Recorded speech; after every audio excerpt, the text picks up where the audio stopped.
A great terror in Russia that will shake your body. Do you have the strength to hear it? If you think you are a fearless and brave person, listen to this story from me, but I warn you, this story is very heartbreaking and frightening. Rostov Butcher, Russia's most terrible nightmare. In October 1982, the special forces of the Russian police began a massive search for a serial killer in the city of Rostov. This investigation started after the bodies of 13 young girls were found in the forests around the city. These girls were raped, stabbed many times and then killed. October 1982, the special forces of the Russian police began a massive search for a serial killer in the city of Rostov. This investigation started after the bodies of 13 young girls were found in the forests around the city.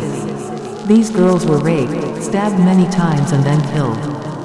Before these girls, 2 young women were killed in the same way and left in the same area. This was the first time that a serial killer had been able to commit such a massive crime without leaving any clues. Criminal detectives initially suspected some teenage boys and delinquents who were arrested some time before the bodies were discovered and kept in a mental hospital, but they did not lead anywhere. In those years, Russia was a part of the Soviet Union, and the local police realized that they were not ready to solve the mystery of this complexity. The regional police had no knowledge of the characteristics of a cold-blooded killer and therefore began to collect evidence for the special police. They hoped that they could find the killer as soon as possible with this work, but until 1984, 2 years after the discovery of the first bodies, 9 more bodies were found without any solution to the mystery of the killer. Now the number of victims has reached 23 people. Some of the corpses were still fresh, which means that the killer, with incredible composure, is still busy with his bloody crimes. Boys were also seen among the corpses. By drawing a map of the place where the bodies were found, it was found that all of them were killed in the forests of Rostov city. Most of the bodies were left in places that were close to bus stations and train tracks, which indicated that the killer used the transportation system. In such a situation, the Rostov police arrested more than 2 people in the subway stations. Despite all these measures, the killings continued. The police had come to the conclusion that the killer is a mental patient who chooses his victims from among children and young children. But others believe that his interest in children is because he chooses victims from vulnerable groups and defenseless is easier. The argument of this group was because some street women were seen among the victims. According to the police, children are more easily deceived and less able to defend themselves when kidnapped. Street women also accompany the killer because they never guess that he intends to kill them. In this complicated situation, the police continued to stick to their previous tactics. They had deployed a large number of their trained and experienced forces at the transport stations so that they could arrest the main suspect by watching the public. But the uniformed forces did nothing. At this time, the police decided to change their strategy, so they began an extensive search through the forest in the hope of finding a trace of this ruthless killer. In these searches, they reached a man who had a forest hut nearby. According to the obtained documents, a sample of the killer's blood was obtained. It was possible that the killer had injured his hand while slaughtering the bodies with a special knife. Also, one of the elite detectives had concluded that the killer had washed his clothes and shoes before leaving the crime scene. When the police arrived at that hut, they could see that it was a safe and suitable place to commit murders and then clean the body from the blood of the corpses. They quickly found the owner of the cottage. He introduced himself as Andrei Chikatilo, a 54-year-old grandfather who had a wife, children and grandchildren. Andrei Chikatilo was among the prosperous and respected classes in the Russian society of those days. The police were ultimately unable to hold him for long because there was no evidence to link Chikatilo to the murders. Just 24 hours after Chikatilo was released, another body was discovered in the forests of Rostov. The girl who was murdered was discovered in the same areas where other bodies were previously abandoned. The police had a bad shock and considered this killer's move as an insult to his position. That's why he started looking for the killer more intensively, but he still couldn't succeed. In November 1990, the police again arrested Andre Chikatilo for murder. A boy had reported that Chikatilo had tried to trick him into taking him with him. By that time, the number of victims had reached 30. A blood sample was taken from Chikatilo in the hope that they could link him to the murders. From the time of the first body until the arrest of Chikatilo, there was not much evidence that could definitively link him to the murders. The police also had high hopes of obtaining a confession to prove Chikatilo's guilt in the absence of sufficient evidence.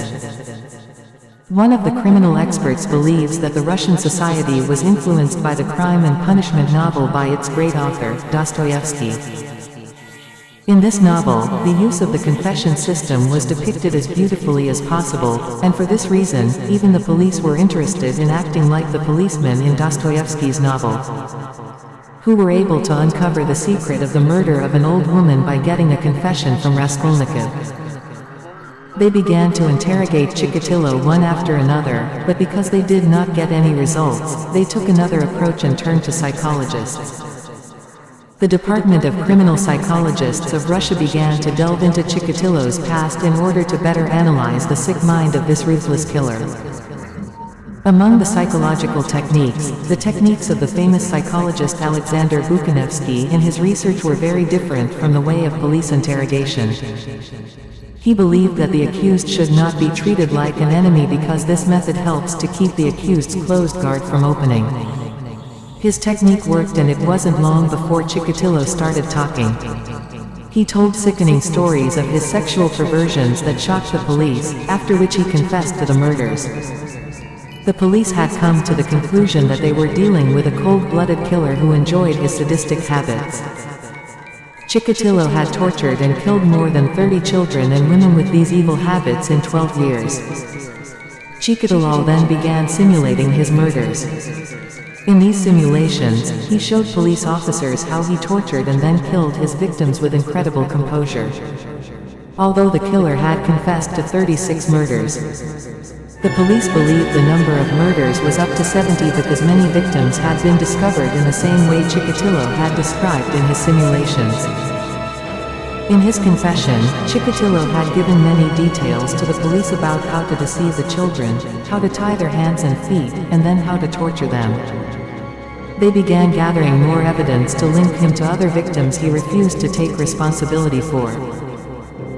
One of the FBI investigators believes that when interrogating a serial killer, it should be taken into account that they mix up all the events when they confess to the crime. They do not have a separate picture of the murders, and everything they describe includes their entire crimes from beginning to end. In December of the same year, the police took Chikatilo to a village called Shikti, where a number of bodies were discovered. With this, the police wanted to simulate the murders that had occurred in this area, but when they took the killer to the area, they were shocked again because Chikatilo did not know that he was confessing to murders that the police did not know about. This is what FBI investigators were talking about. The police were able to discover the bodies buried under the frozen ground. Now the question of the Russian society was, what could make such a scary monster out of a human being, so that he could commit such great crimes with composure for many years? The answer to this question should have been found in Chikatilo's past. Andrei Romanovich Chikatilo was born in 1936. This period coincided with Stalin's rule over Russia. Stalin's communist policies had made the Soviet Union a hard and poor society. Stalin forced farmers to work hard to feed the country's huge population, yet hunger was a common memory of many Russians in those years. During this period, there were many rumors that Stalin's soldiers would flay anyone who tried to steal a bowl of soup. Andrei's mother used to tell him these stories. Among his stories, he told Chikatilo that he had a brother who was skinned for stealing food. Andrei's mother probably told these stories to scare her son and prevent him from committing crimes. The police believe that Andrei Chikatilo's mother's story may be true, and Chikatilo's older brother may have been tortured and killed in the same way as his mother described. But what was the effect of this story on Andrei?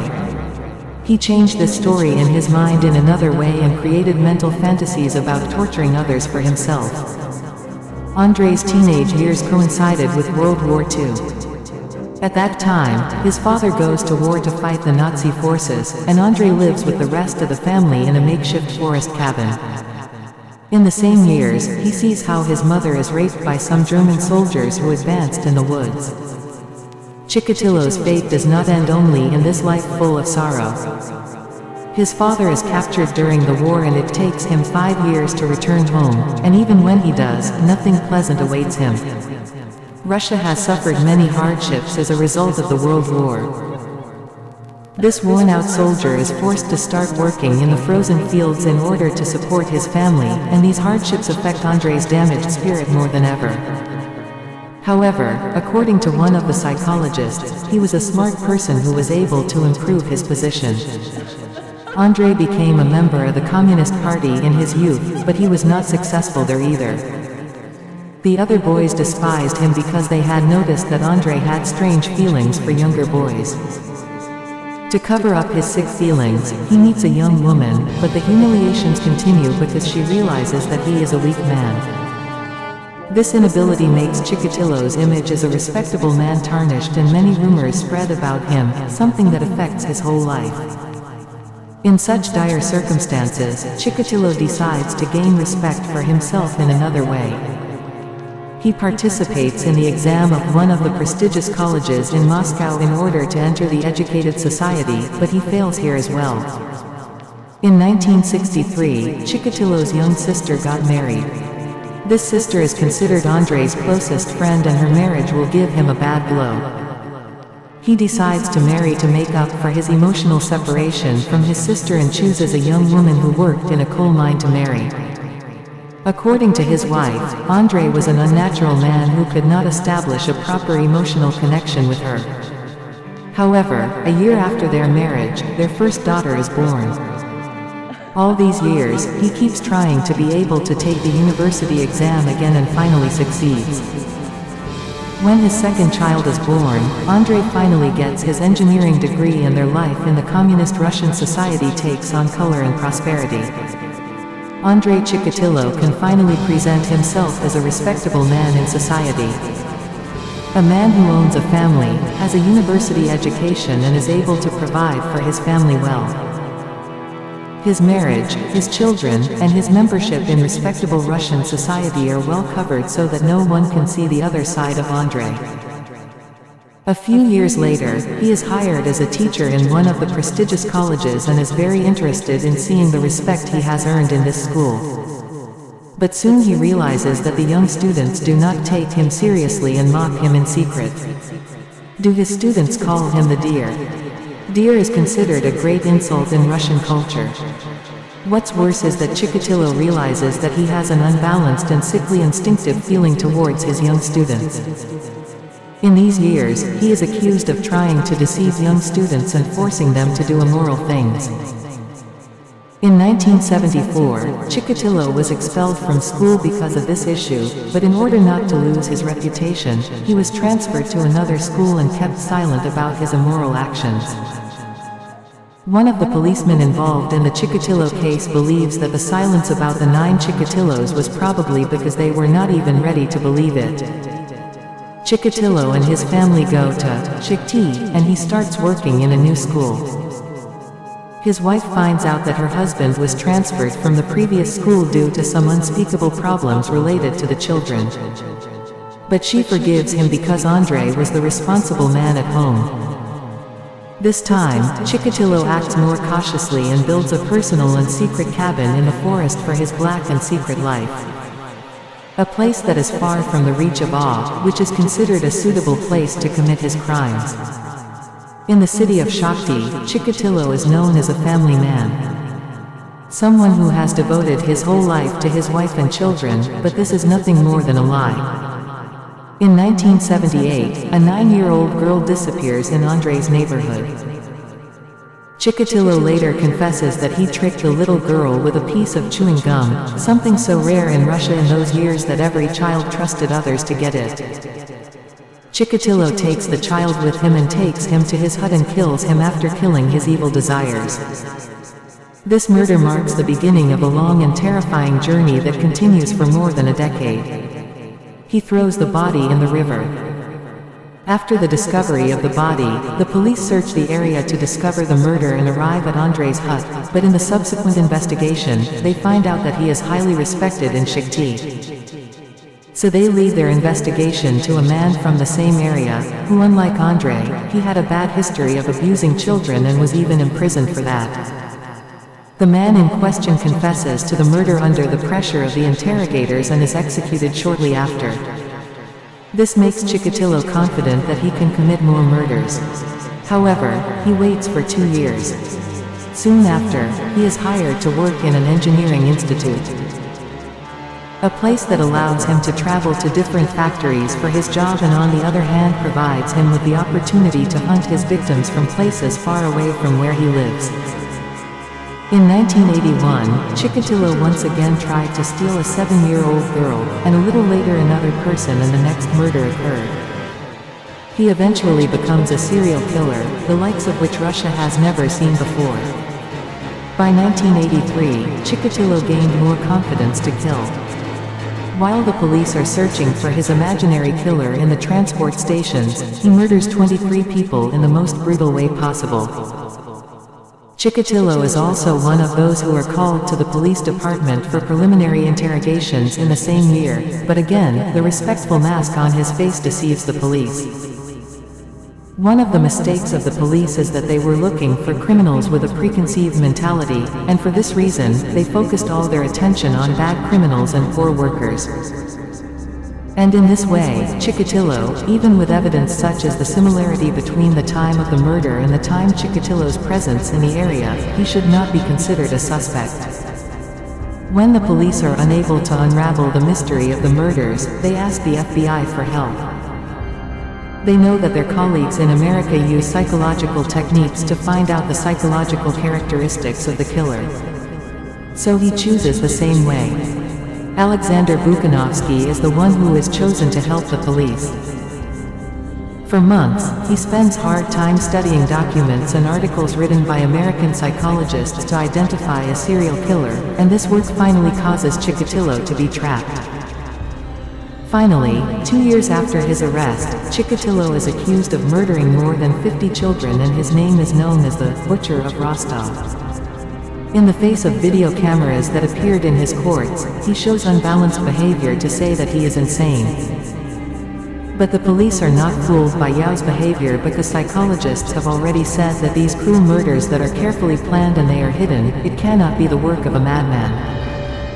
When he realizes that he cannot save his life in this way, he begins to accuse Stalin and the Russian communist system, but in any case, none of them work. The courts of Chikatilo are filled with mothers and fathers whose children were killed by this heartless killer. The mothers attack him and want to tear him to pieces before executing the sentence. Therefore, during the trial, he is kept in a large metal cage in the court to protect him from the wrath of the victim's parents. The trials are finally over, and Andrei Chikatilo, a grandfather who also had grandchildren, is executed for countless murders. In Russia, the death sentence is executed by firing squad. When the death sentence is announced, the people present in the court clap loudly, but the mothers shed tears. Andrei Chikatilo is finally executed in his solitary cell after 12 years of bloody crimes, but his memory remains like a black spot in the minds of the Russian people.